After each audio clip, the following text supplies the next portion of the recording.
You are welcome in the lesson of English grammar. Today we will learn active and passive voice of imperative sentences. तो सबसे पहले हमें imperative sentences के बारे में जानकारी होनी चाहिए कि what is an imperative sentence.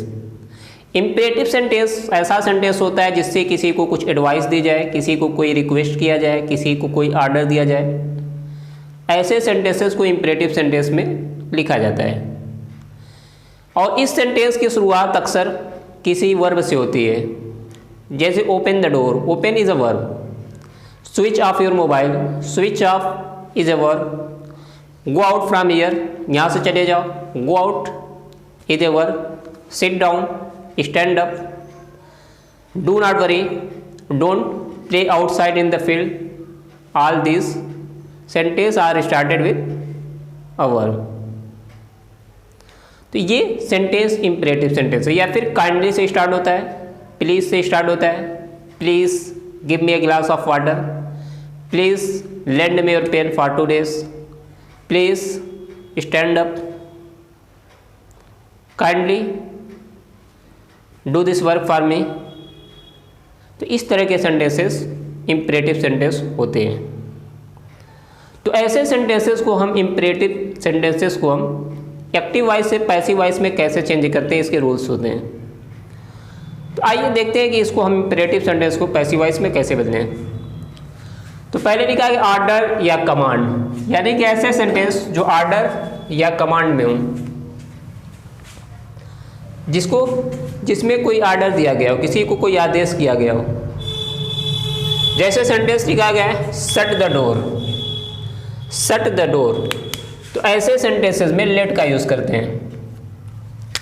इस तरह के सेंटेंसेस को लेट से स्टार्ट करते हैं, यानी कि इसको अगर हमें पैसिव वॉइस बनाना है तो हम इसको क्या करेंगे, इस सेंटेंस की शुरुआत वर्ब से हो रही है, ये इसका ऑब्जेक्ट है। तो सबसे पहले लिखेंगे लेट, उसके बाद इस ऑब्जेक्ट को हम लिख देंगे द डोर।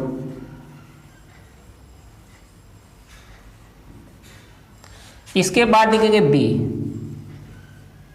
अब उसके बाद main verb. Let the door be shut. यहाँ पे जो शट लिखा गया है ये मेन वर्ब की फर्स्ट फॉर्म है, और यहाँ पर जो ये शट लिखा गया है ये मेन वर्ब की थर्ड फॉर्म है, यानी कि ये प्रेजेंट फॉर्म है और ये परफेक्ट फॉर्म है। तो इस तरह से लेट का यूज़ करते हुए इस तरह के सेंटेंसेस को हम पैसिव वॉइस बनाएंगे। वैसे ही नेक्स्ट सेंटेंस है पोस्ट द लेटर। तो यहाँ पर भी पोस्ट क्या है, वर्ब है, और यहाँ पर द लेटर इसका ऑब्जेक्ट है। तो सेम वैसे ये भी सेंटेंस चेंज होगा। तो क्या लिखेंगे, लेट द लेटर, उसके बाद बी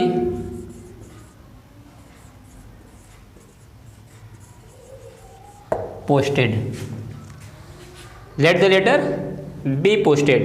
नेक्स्ट जो सेंटेंस है वो डू नॉट से स्टार्ट है, यानी कि ये सेंटेंस निगेटिव सेंटेंस है। डू नॉट से स्टार्ट मतलब डोंट इंसल्ट द बेगर, भिखारियों का अपमान मत करो। तो जब डू नॉट होता है उसका ट्रांसलेशन मत में होता है। तो इस तरह के सेंटेंस क्या करते हैं, इसको भी हम शुरू करेंगे लेट से ही। तो सबसे पहले लेट द बेगर जो ऑब्जेक्ट है उसका सब्जेक्ट बना देंगे। अब इसके बाद हम लिखेंगे नॉट, और नॉट के बाद लिखेंगे बी, उसके बाद इंसल्ट, थर्ड फॉर्म हो जाएगा insulted. Let the beggar not be insulted. तो ये इसका जो है पैसिव वॉइस हो गया। नेगेटिव सेंटेंस जब डू नॉट रहेगा तो उसका नॉट बी कर देंगे। अब है एडवाइस। ये तो ऑर्डर टाइप सेंटेंस से थे। अब अगर कोई एडवाइस टाइप सेंटेंस है, यानी आपको उस सेंटेंस से लग रहा है कि किसी को कोई एडवाइस दी जा रही है, आदि कोई सलाह दी जा रही है, तो ऐसे सेंटेंसेस को कैसे इम्परेटिव में बदलेंगे। इस तरह के सेंटेंस में शुड का यूज़ करते हैं।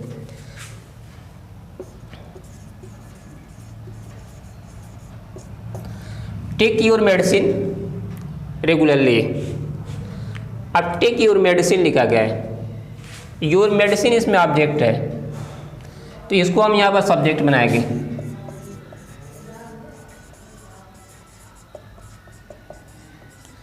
तो यहाँ पर क्या होगा, योर मेडिसिन। अब उसके बाद लिखेंगे शुड, शुड के बाद लिखेंगे be, should be, your medicine should be. उसके बाद मेन वर्ब की थर्ड फॉर्म है, your medicine should be taken regularly.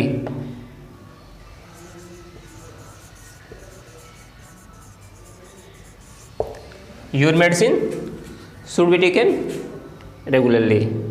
ये सेंटेंस शुड बी का यूज़ करते हुए कोई भी जब एडवाइस टाइप सेंटेंस रहेगा, किसी को कोई सलाह देने वाला इस तरह का सेंटेंसेस होगा, तो वहाँ पर इस तरह का यूज़ करेंगे। डोंट इंसल्ट द बेगर, ये उसका निगेटिव सेंटेंस है, ये एक एडवाइस है किसी को दी जा रही है कि गरीबों का अपमान मत करो, ठीक है, किसी को एडवाइस है ये। तो इसको कैसे लिखेंगे, डोंट इंसल्ट द बेगर, इसको भी वैसे ही लिखेंगे, the beggar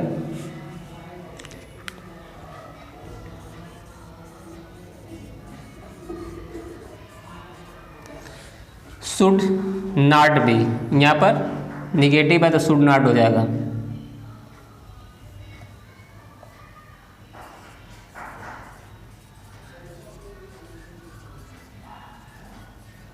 should not B, अब यहाँ पर इंसल्ट है तो वर्ब की थर्ड फॉर्म हो जाएगी, इंसल्टेड हो जाएगा। तो ये हो गया इसका passive voice, should not B. अगर निगेटिव सेंटेंस है एडवाइस पे डू नॉट से स्टार्ट है तो वहाँ पे शुड नॉट बी का यूज़ हम करेंगे। अब नेक्स्ट सेंटेंस है, अगर कोई सेंटेंस प्लीज़ या काइंडली से स्टार्ट होता है, अगर प्लीज़ या काइंडली से कोई सेंटेंस स्टार्ट होता है तो उसको कैसे चेंज करेंगे।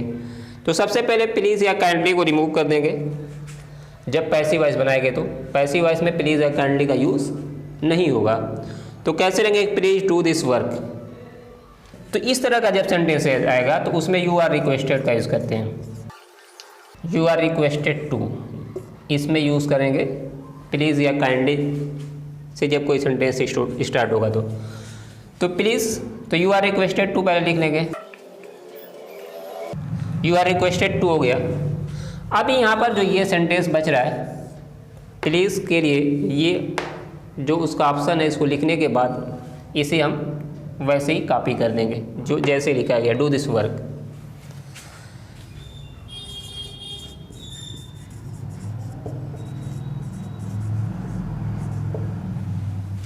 You are requested to do this work. अब यहाँ पर डू को डन नहीं करेंगे क्योंकि यहाँ पर जो उसका ऑप्शन है थर्ड फॉर्म के, यहाँ रिक्वेस्टेड में हमने ऐड कर दिया। अब यहाँ पे जब इन्फिनेटिव होता है तो इन्फिनेटिव में कभी वर्ब की थर्ड फॉर्म नहीं आती।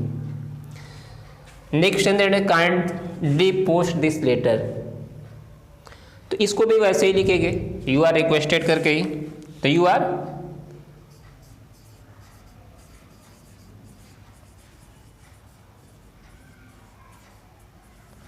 Requested to. अब पोस्ट द दिस लेटर लिखा गया जैसे वैसे इसको लिख देंगे।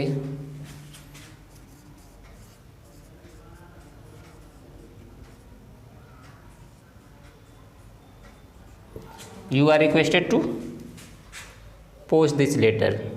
तो यही इसका रूल है, काइंडली से अगर स्टार्ट होगा तो उसमें भी यू आर रिक्वेस्टेड टू लिखने के बाद प्लीज़ के बाद का जितना वर्ड्स होंगे उसको वैसे ही लिख देंगे पैसिव वॉइस में। काइंडली में भी वही रूल फॉलो करेंगे। अगर कोई सेंटेंस लेट से स्टार्ट होता है, जैसे यहाँ पर कोई आर्डर या कमांड टाइप सेंटेंस होता है तो वहाँ पे लेट का यूज़ किया जाता है, लेकिन ऑलरेडी अगर एक्टिव वॉइस में ही लेट का यूज़ किया गया तो वहाँ पर उस सेंटेंस को कैसे बदलेंगे, let me do this work, let this work, यानी कि लेट पैसिव वॉइस में भी आएगा। तो कैसे लिखेंगे, let this work, let this work. अब उसके बाद लिखेंगे बी, अब उसके बाद ये मेन वर्ब की third form, let this work be done by, या मी जो है इसको बाय मी यहाँ पर लिख देंगे। तो let this work be done by me. Next है लेटस। अगर लेट के साथ अस वर्ड दिया गया तो इससे पता चलता है कि सजेशन है, कोई सुझाव है, यानी कि सजेस्ट किया जा रहा है। लेटस का मतलब होता है कि अपने साथ साथ जो दूसरे लोग हैं साथ में कोई काम करने के लिए कहा जा रहा है। जैसे लेटस प्ले, लेटस वॉक, यानी कि चलो खेलें, चलो पढ़ें। लेटस गो, चलो चलें। Let's read, let's study, let's eat, आओ खाना खाएं। इस तरह के जो सेंटेंस होगा, यानी उसमें एडवाइस ये लगता है सजेशन है, सजेशन कोई दी जा रही है, तो यहाँ पर इस तरह के सेंटेंसेस में यूज़ करेंगे it is suggested that we should. Suggested, उसके बाद दैट वी शुड। अब यहाँ पर इतना सेंटेंस हमें पता होना चाहिए कि अगर लेटेस्ट से स्टार्ट हो तो हमें इतना अब लिख लेना है। अब उसके बाद सिर्फ प्ले वर्ब बच गया और उसके पहले अस अगर दिया गया है तो उसके लिए हमने यहाँ पर वी लगा दिया। ठीक है, अब प्ले जैसे लिखा है वैसे ही हम लिख देंगे, it is suggested that we should play. Play verb की फर्स्ट फॉर्म ही होगी, ये नहीं कि यहाँ पर वर्ब की थर्ड फॉर्म हो जाए, क्योंकि यहाँ पर सजेस्टेड ऑलरेडी लिख दिया गया है वर्ब की थर्ड फॉर्म। तो it is suggested that we should play. Don't insult the beggar, यहाँ पर भी लिखा गया आर्डर टाइप सेंटेंसेस में, आर्डर या कमांड टाइप सेंटेंसेस में, और यहाँ पर भी लिखा गया एडवाइस टाइप सेंटेंसेस में don't insult the beggar. Both are the same sentence but here ये जो आर्डर में और यहाँ पर एडवाइस में। जब आर्डर में तो इसका यूज़ लेट का यूज़ करते हुए किया गया, let the beggar not be insulted. तो यहाँ पर क्या है, let the beggar not be insulted, और यहाँ पर the beggar should not be insulted का यूज़ किया गया है। तो यहाँ पर ये एडवाइस टाइप सेंटेंस है, इसलिए यहाँ पर शुड का यूज़ करते हुए एडवाइस वाले में लिखा गया है। तो जब आपको ऐसा लगे, जब आर्डर या एडवाइस में डिफरेंट समझ में ना आए कि यहाँ पर जो एडवाइस दी गई है ये आर्डर दिया गया है, तो इसमें या इसमें, यानी कि आर्डर टाइप सेंटेंसेस में या एडवाइस टाइप सेंटेंसेस में किसी का भी यूज़ करते हुए, जिसका पैसिव वॉइस जैसे बनाया जाता है, दोनों में से किसी का भी यूज़ करते हुए हम सेंटेंस को लिख सकते हैं। यानी कि ऐसे भी लिख सकते हैं और ऐसे भी लिख सकते हैं, बोथ आर करेक्ट। ये हो गया इंपेरेटिव सेंटेंसेस के टाइप्स और उसके पैसिव वॉइस। आई होप कि आपको ये सारी बातें समझ में आई होगी। इसके बाद हम कुछ डिफरेंट टाइप के सेंटेंसेस, जैसे पहले इंट्रोगेटिव सेंटेंसेस, देयर से स्टार्ट होने वाले सेंटेंस, ईस्ट से स्टार्ट होने वाले सेंटेंसेस के बारे में, फिर उसकी पैसिव वॉइस कैसे बनाई जाती है नेक्स्ट में हम बताएंगे आपको। Thank you.